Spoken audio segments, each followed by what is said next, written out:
Почитувани, аматеризмот и неспособноста на прилепската локална власт присутни се во секој сегмент на нашето живење. И после 5 месеци од распишаниот јавен повик за доделување средства од општинскиот буџет за финансирање на спортските клубови, здруженија и фондации, општина Прилеп се уште нема извршено распределба на парите.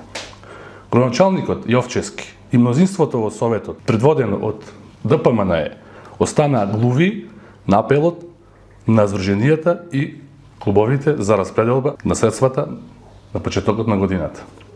На најголемиот дел од нив, особено на спортистите и спортските клубови, парите им се потребни на стартот на надпреварската сезона со цел да ги подмират основните трошоци за надпреварите на кои учествуваат. Но и покрај историскот највисокиот општински буџет, тежок 34 милиони евра, наспроти символичната сума од 100.000 евра, колку што општина Прилеп издвојува за околу 200 здруженија и спортски клубови, тие до ден денес останаа со празни раце.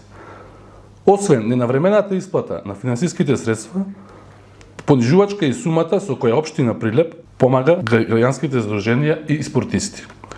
Колку за споредба, соседна општина Кавадарци, со вкупно 35.000 жители, само за спортските клубови годишно издвојува 600.000 евра. Општина Прилеп, пак со двојно повеќе жители, на прилепските спортисти и клубови одделува мизерни 65.000 евра, или 9 пати помалку од Кавадарци. Покрај наведените аргументи, постојат десетици други причини поради кои ДПМНЕ и Борче Јовчевски го заслужуваат епитетот гробари на прилепскиот спорт. Прилепчани велат, било да не се повтори. Ви благодарам.